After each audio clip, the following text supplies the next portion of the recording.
You notice up until now I haven't even commented on the cruises. On the cruises? Because I know they're yours.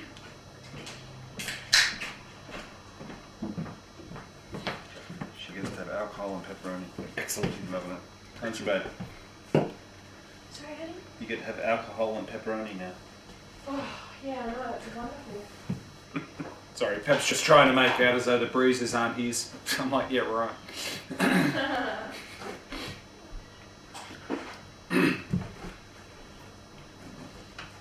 You're right. No.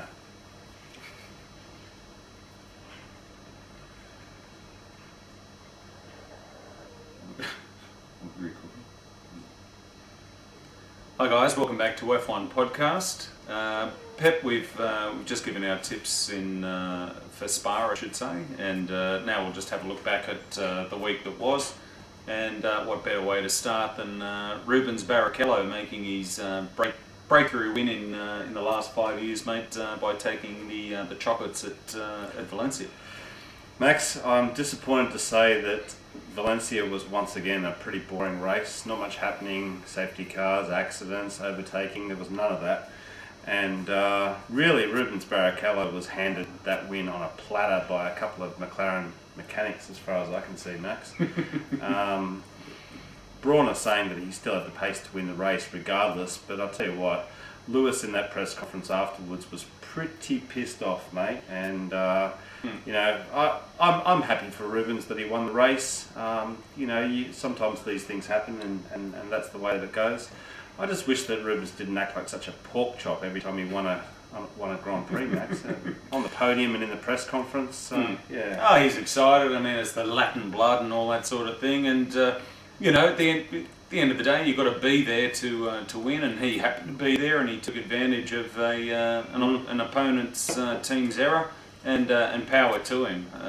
You know, we give Rubens a fairly hard time, but at the end of the day, he was there when it mattered, and congratulations to him. He's now coming second in the World Championship behind his esteemed colleague Jenson Button. And now moves ahead of Mark Webber, so it'll be interesting to see what he does in Spa.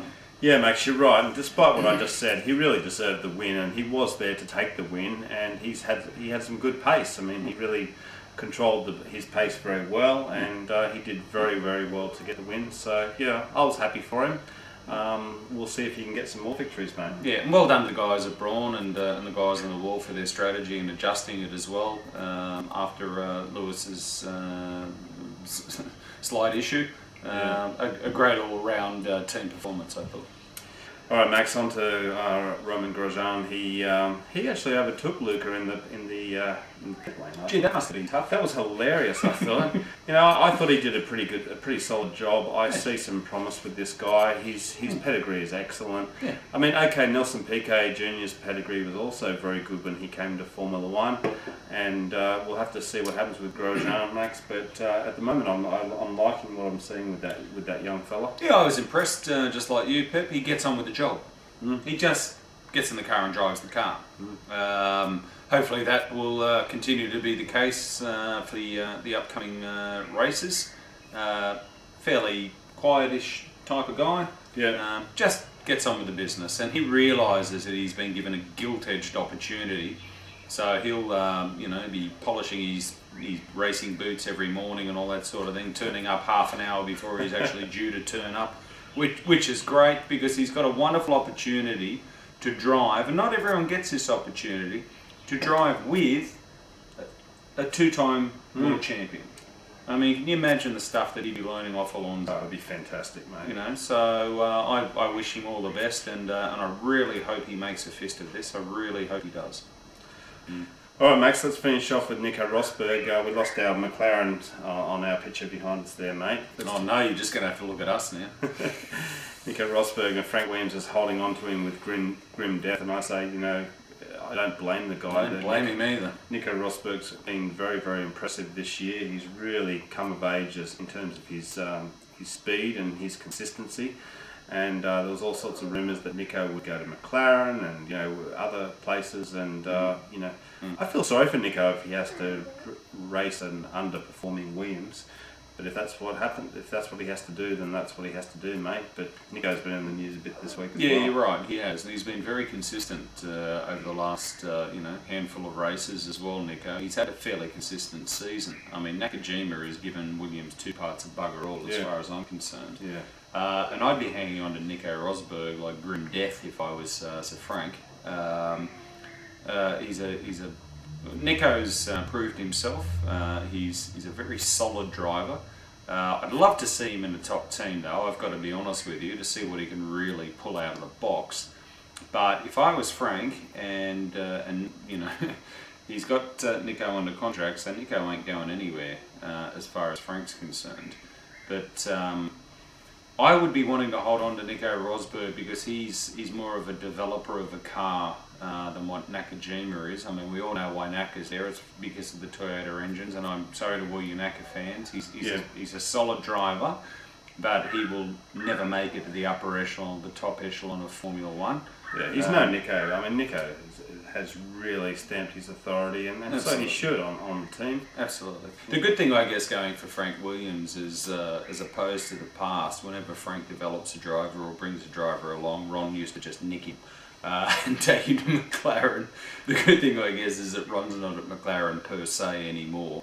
So hopefully Frank's got a chance of holding on to Nico, but you know, we'll wait and see, I guess, mate. Well, Max Kovalainen is another one whose seat is very much under a cloud. So maybe Frank will take Heikki off Ron or Martin and move Heikki into a Williams. You never know.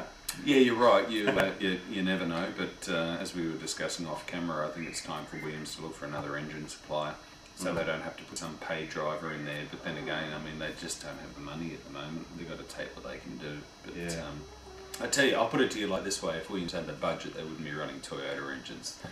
Take that as a given. Now, Max, just quickly while we're talking about driver news, this wasn't on our list, but another one obviously is the fact that BMW are not going to be in Formula One next year, and there's a big rumour that Robert Kubica will go to Renault. So, you know, there's a lot of driver news happening, mate. I mean, geez, not only have we got these 3 new teams coming, but you know, within the teams that we currently have in Formula One, there's lots. Heikki, as we just mentioned, Heikki's got a big cloud over him. I don't think that Heikki will be at McLaren next year. Where will he drive, if anywhere, in F1? Yeah. What an explosive combination, Robert Kubica and Flavio Briatore at Renault. Flavio doesn't take shit from anyone, and nor does Robert. I mean, we've seen Robert during the last 2 years basically shit-can BMW when he thought Heidfeld was getting preferential treatment, or the car's just not quick enough, or they're not doing this right, or they're not doing that right. We'll see how long he'd last at Renault if he started doing that sort of thing, mate. But I think he'd be a good. I think he'd actually be a pretty good fit for Renault. Yeah, just quietly.